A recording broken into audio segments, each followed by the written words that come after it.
कोटि भांति बलु करही, उठई न कोटि भांति बलु करही।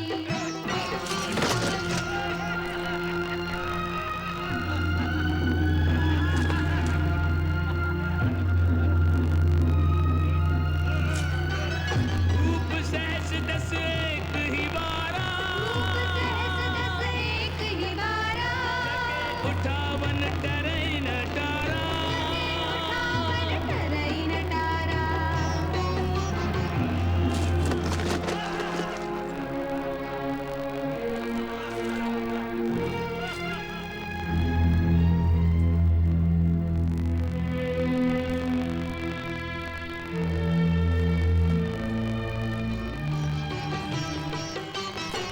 रावण बानु महाभट भारे, देखि सरासन गवहि सिधारे। यद्यपि शंभु पर प्रीति विसेखी, तदपि डरावे शिव धन देखी।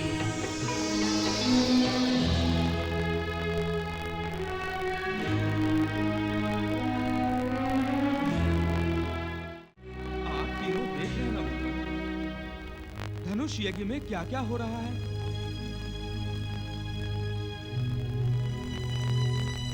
क्या सचमुच पृथ्वी वीरों से हीन हो गई है प्रभु? क्या शिव धनुष की प्रतिंचा चढ़ाने वाला कोई है ही नहीं वहां? रावण को देखकर एक आस बंधी थी, किंतु न जाने धनुष को देखते ही उसे क्या भय लगा, जो वो बिना प्रयास के ही लौट गया। भगवान, नव ग्रहों को बंदी बनाने वाला, अपने बल से कैलाश पर्वत तक को उठा लेने वाले रावण को अकस्मात ये क्या हो गया? इस प्रश्न का उत्तर मेरे मन को बेचैन कर रहा है। कृपा करके मेरी इस बेचैनी को दूर कीजिए। नारद, तुम्हारी बेचैनी का कारण है कि तुम केवल प्रत्यक्ष देख रहे हो। अप्रत्यक्ष में क्या है, उस ओर तुम्हारा ध्यान नहीं गया। मैं समझा नहीं परमपिता। नारद, तुमने रावण की प्रत्यक्ष शक्ति का वर्णन तो किया, किंतु उसकी शक्ति के पीछे जो अप्रत्यक्ष शक्ति है, वो है उसकी भक्ति। हाँ देवर्षि, रावण ने जो शक्ति और सामर्थ्य प्राप्त किया है, उसके पीछे उसकी भक्ति है और उसकी तपस्या है। क्यों त्रिनेत्रधारी? भक्ति तो उसके रोम रोम में बसी है नारद। पूर्व जन्म वो प्रभु का पार्षद था, किंतु राक्षस कुल में जन्म लेने के कारण उस पर राक्षसी संस्कारों का प्रभाव अधिक पड़ गया। फिर भी वो मूल भक्ति संस्कार को भूला नहीं है। उस जन्म में भी वो भक्त था, इस जन्म में भी वो भक्त है। हे त्रिशूलधारी, वो राक्षसी संस्कार ही थे जो दशानन ने आपको चुनौती देने का दुस्साहस किया था। वत्स, ये मत भूलो, वही दशानन भोलेनाथ की शरण में भी गया था और इनका महान भक्त हुआ। इसीलिए जब शिव धनुष में रावण को साक्षात देवाधिदेव भगवान शिव के दर्शन हुए, तो रावण ने अपने इष्ट देव को प्रणाम किया। हाँ, नारद, भक्त कभी भगवान का निरादर नहीं करता, और भक्त कभी भी भगवान से बराबरी करने के बारे में भी नहीं सोचता। इसीलिए रावण ने शिव धनुष को स्पर्श तक नहीं किया। वाह! नारायण नारायण, ये तो सत्य में अद्भुत है त्रिदेवो। राक्षसी महत्वाकांक्षाओं के भीतर छिपा हुआ भक्ति भाव। नारायण नारायण।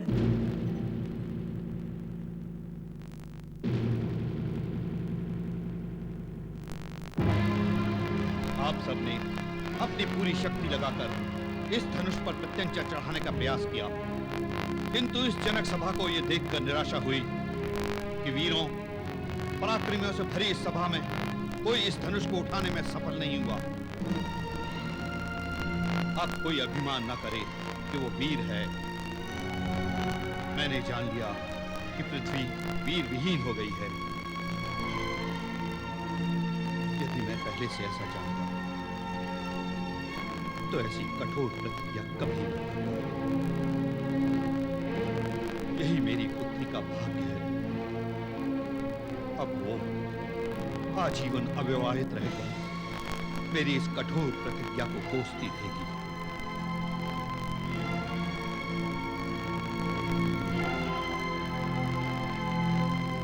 धिक्कार है मुझ पर, धिक्कार है वीरता का बखान करने वाले इन वीरों पर जो इस धनुष पर प्रत्यंचा न चढ़ा सके। गुरुदेव, रघुवंश कुलभूषण भ्राता श्री राम के होते हुए महाराज जनक पृथ्वी को वीरों से शून्य कह रहे हैं। वत्स, हम यहाँ दर्शक हैं।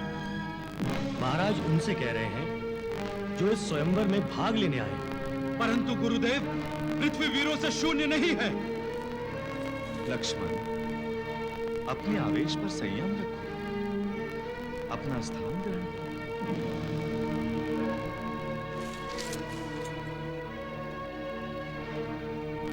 राजगुरु शतानंद जी, हम आपसे पूछते हैं, इस असफल स्वयंवर सभा का समापन हम कैसे करें? महाराज, अभी धनुष के लिए बल परीक्षा का कार्य पूरा नहीं हुआ। ये क्या कह रहे हैं आप महर्षि? हाँ राजा, मैं रघुवंश कुमार राम को धनुष पर प्रत्यंचा चढ़ाने का आदेश देता हूं।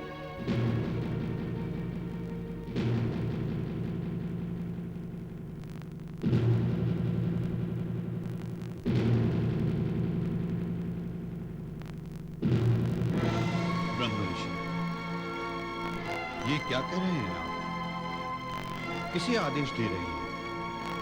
सुकुमार कोमल राम को? हाँ, जाओ राम, महाराज जनक तथा उनके परिवार के दुख का निवारण करो।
सहित सब प्रीति निवेदी राम सिया से देहि शोभा करी न जाति विधि के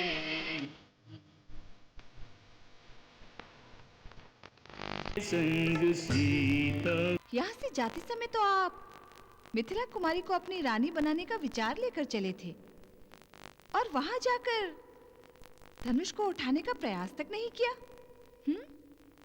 क्या फिर मेरे परामर्श को आदर देने का विचार अकस्मात ही मन में आ गया? यह भी हो सकता है, या फिर मेरा विचार परिवर्तन भी हो सकता है। नहीं नहीं, आपका विचार परिवर्तन असंभव है।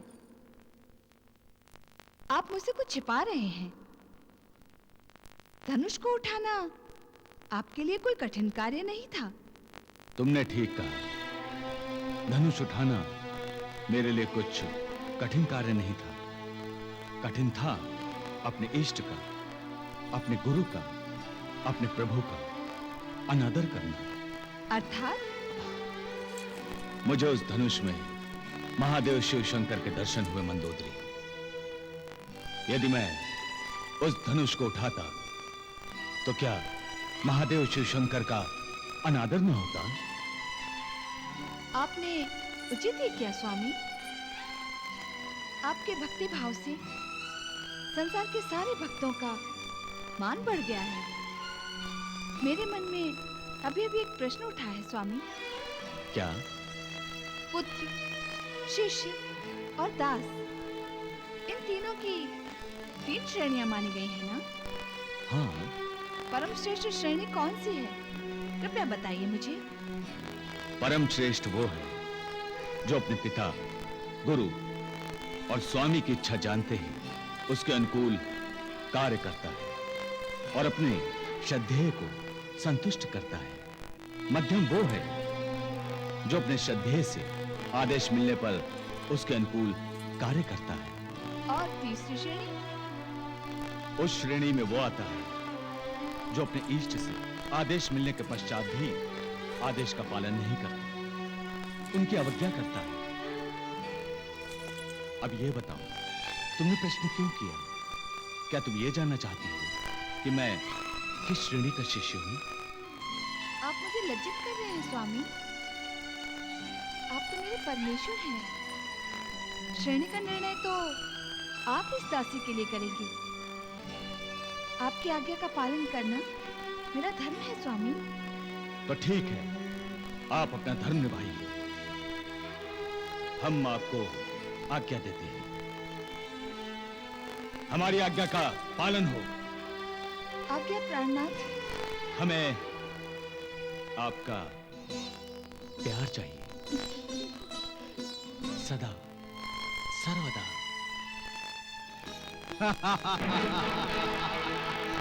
शनिदेव को फिर से हंसी का दौरा क्यों पड़ गया?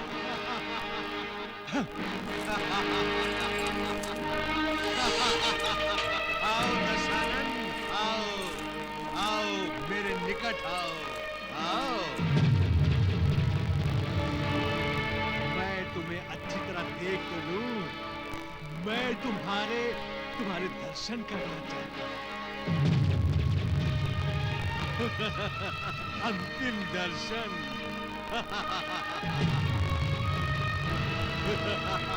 क्यों? दिन में स्वप्न देख रहा है तू और हंस रहा है? जिसे तू स्वप्न कह रहा है वो तेरे भविष्य की अंतिम रेखा है, और वो मुझे ग्रह मंडल तक जाकर रुकी दिखाई दे रही है। और हंस इसलिए रहा हूं मैं कि ये रेखा तेरे जीवन चक्र की गति है और वो रुक गई है। तेरा काल चक्र घूमकर तेरे सामने आ खड़ा हुआ है रावण। तू मुझे बांध सकता है, काल चक्र को नहीं। तेरा विनाश निकट है रावण, तेरा विनाश निकट है। तेरा विनाश निकट है।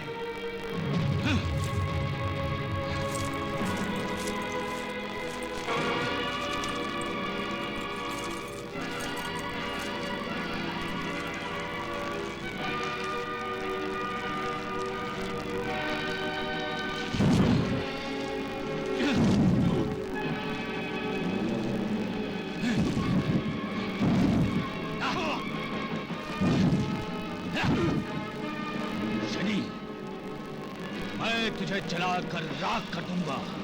जलेगा तू रावण, शीघ्र ही जलेगा, और शीघ्र ही जलेगी तेरी लंका। अपनी सोने की लंका को अपनी आंखों से जलते देखेगा तू। फिर तू रोएगा और मैं हंसूंगा, मैं हंसूंगा रावण, मैं हंसूंगा।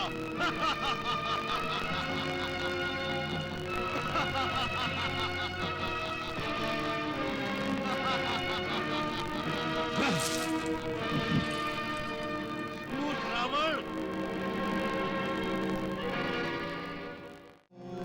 जटाधराय नमः शिवाय। ओम नागेंद्राय नमः शिवाय। ओम विष्णुरूपाय नमः शिवाय। ओम नमः शिवाय। ओम नमः शिवाय।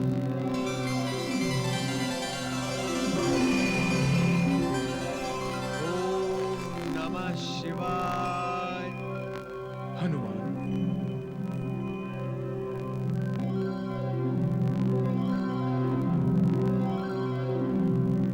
आप कहाँ हैं प्रभु? अभी अभी तो आपने मुझे पुकारा था। मैं तुम्हारे हृदय स्थल में हूं। हृदय स्थल में? किंतु मैं आपके दर्शन नहीं कर पा रहा हूं प्रभु। आप मुझे साक्षात दर्शन दीजिए।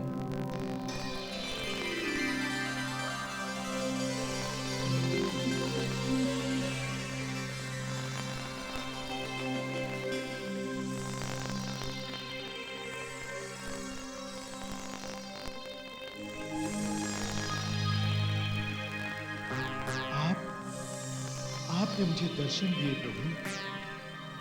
मैं धन्य हो गया प्रभु, मैं धन्य हो गया। ये चमत्कार कैसा प्रभु? क्या हुआ वत्स? अब मैं अपनी अंतरात्मा में भी आपको देख रहा हूं प्रभु, और आप प्रत्यक्ष मेरे सामने भी हैं। ये कैसे प्रभु? इसलिए कि तुम मेरे ही अंश हो। मैं और तुम एक ही हैं। आपके हृदय स्थल में मैं प्रभु? मैं तुम्हारे वानर रूपी शरीर में स्थित हुआ हूं। जानते हो क्यों प्रभु? प्रभु की सेवा का अवसर प्राप्त हो, इसीलिए। तब तो मुझे भी प्रभु की सेवा का अवसर मिलेगा।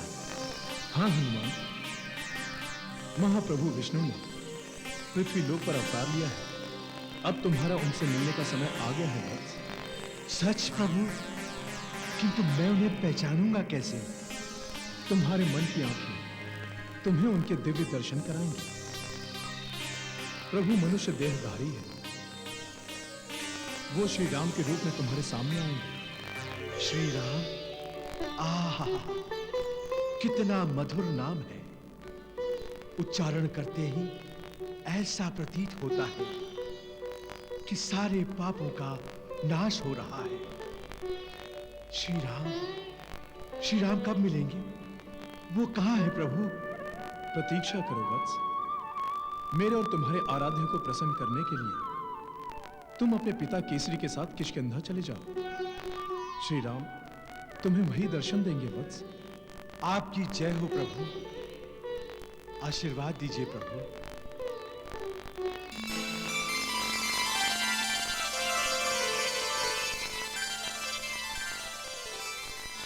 महाराज वाली की, महाराज वाली की, महाराज वाली की। किष्किंधा नरेश महाराज पाली की जय हो। इंद्रपुत्र महाबली महाराज बाली की जय हो। यूथपति केसरी जी तथा केसरी नंदन हनुमान, राज्यसभा में आपका स्वागत है।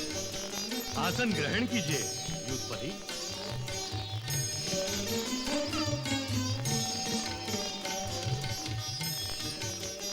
ये क्या हनुमान, तुमने आसन ग्रहण नहीं किया? न्याय शिरोमणि, आपके आदेश के बिना मैं आसन कैसे ग्रहण कर सकता हूं? ये तो शासन नियम का अपमान होगा महाबली। हम तुम्हारी अनुशासन निष्ठा से प्रसन्न हुए वीर। इसे संयोग ही समझो कि हम और सुग्रीव अभी अभी तुम्हें निमंत्रण देने की सोच ही रहे थे कि तुम स्वयं यहां आ गए। वीर, हम तुमसे कुछ नीति विषयक प्रश्न पूछना चाहते हैं। अवश्य। तुम बता सकते हो ईर्ष्या क्या है? ईर्ष्या अहंकार का प्रत्यक्ष भाव है महाबली।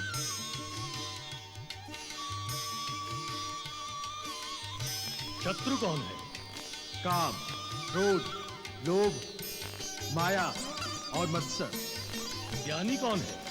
संयमी, आस्थावान और पर ब्रह्म को जानने वाला ज्ञानी है। हनुमान, तुम्हारे उत्तर बहुत सार गर्भित और संक्षिप्त है।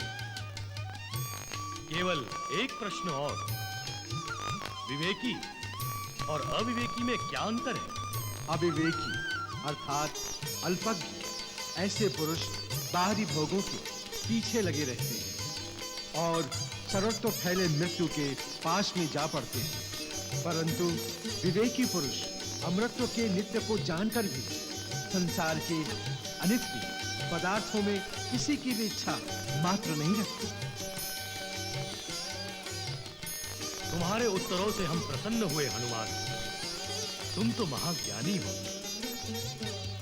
वीर केसरी जी, हम और हमारे भ्राता सुग्रीव अति प्रसन्न होंगे यदि आप अपने सुपुत्र हनुमान को हमारे अंतरंग तथा राज्य के सचिव बनने की अनुमति दे दें। ये मेरे और मेरे पुत्र के लिए सौभाग्य की बात है महाबली। पूज्य पिताश्री, महाबली महाराज बाली, आपकी कृपा पाकर जो पद मुझे प्राप्त हुआ है उस पद का मैं यथोचित सम्मान करूंगा। न्याय का सदा पक्ष लूंगा और न्याय के विरुद्ध विरोध होते देख कभी नहीं हिचकूंगा। राज्य और राष्ट्र धर्म मेरा परम कर्तव्य है। महाराज बाली की,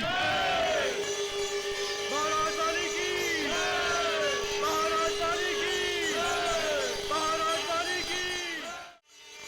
1, 2, 3। हाँ स्वामी, मैं जीत गई।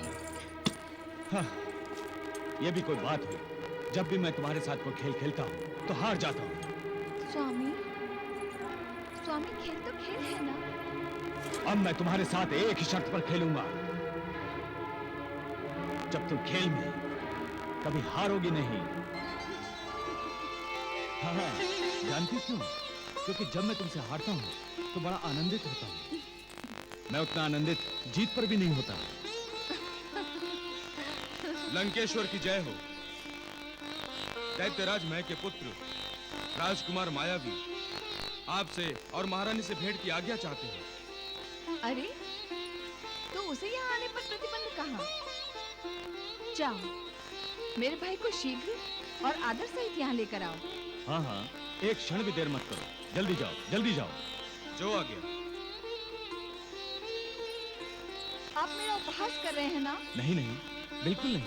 बहन के हृदय में भाई का प्यार तो होता ही है, लेकिन तुम्हारे अंदर इतनी बेचैनी देखकर। प्रणाम लंकेश्वर। प्रणाम दीदी। आओ अनुज,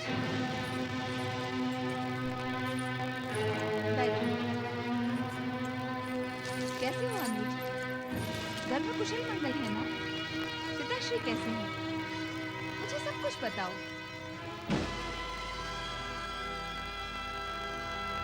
क्या हुआ?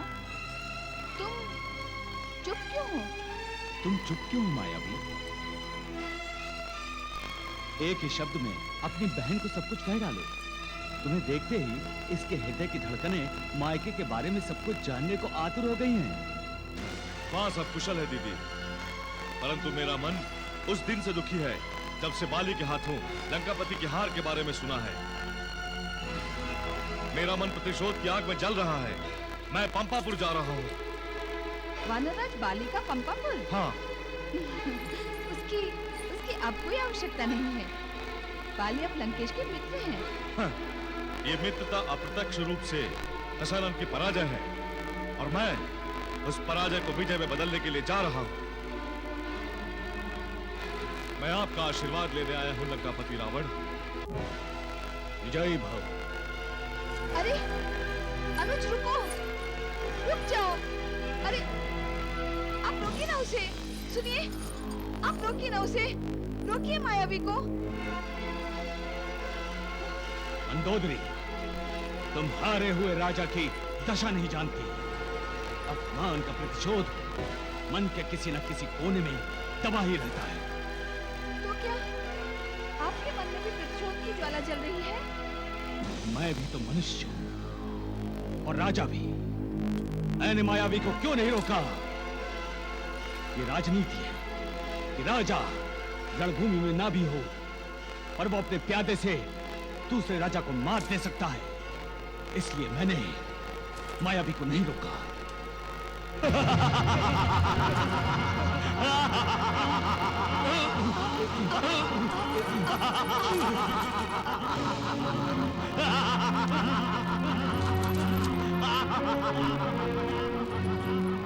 क्या ये क्या स्वामी, भूचाल आ रहा है क्या?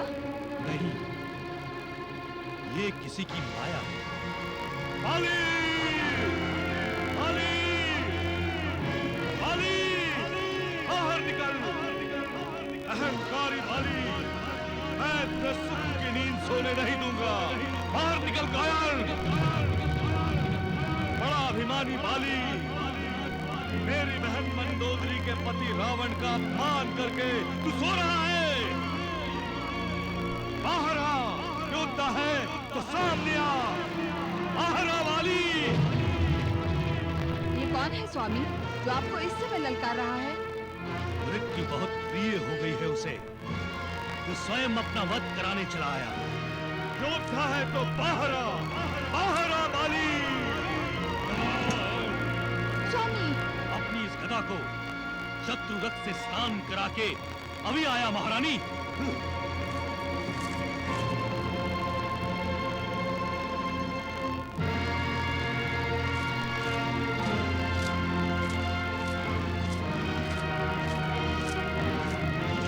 भैया, मैं भी चलूंगा आपके साथ।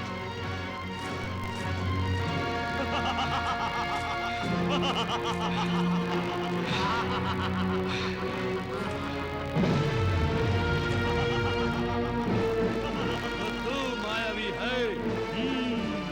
मेरा नाम ही मायावी है, परंतु तुम्हारा वध करने के लिए मैं अपनी माया का प्रयोग नहीं करूंगा। मेरे साथ युद्ध कर, देख मैं अपनी माया छोड़ रहा हूं। हाँ!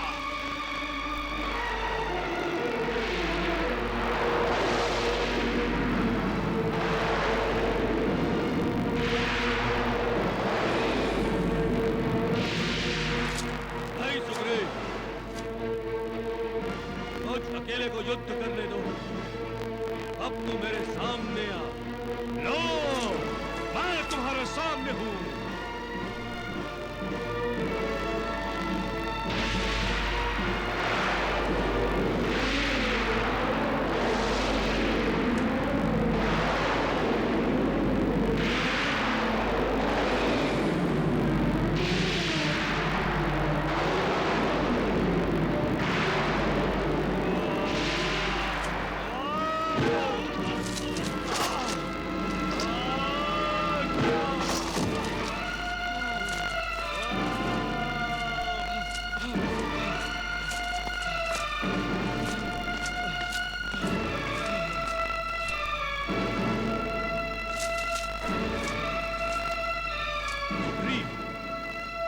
गुफा में जाकर इस दुष्ट को मार कर ही लौटूंगा।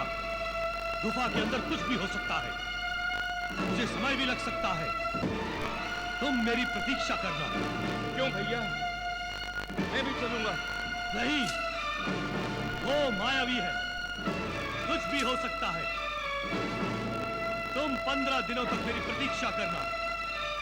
यहां से हिलना नहीं जब तक मैं आ नहीं जाता। जो आज्ञा भैया।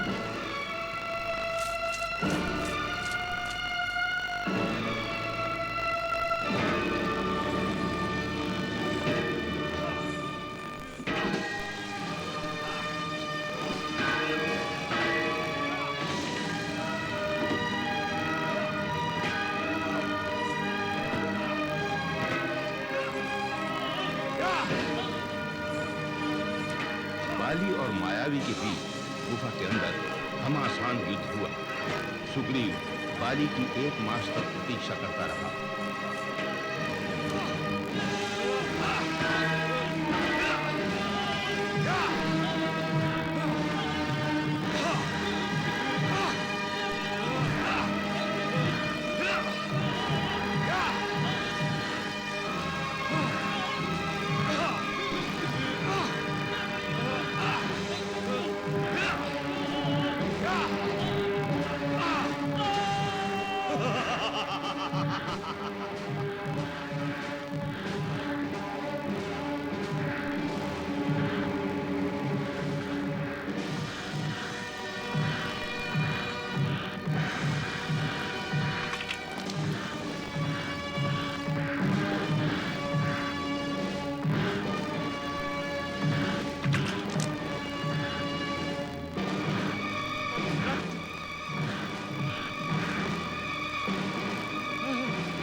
श्री का वस्त्र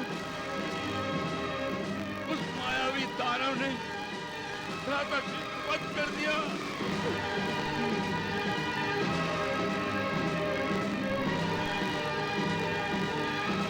जो भी जीवित इस गुफा से बाहर नहीं आएगा उसे भी गुफा में ही मरना होगा।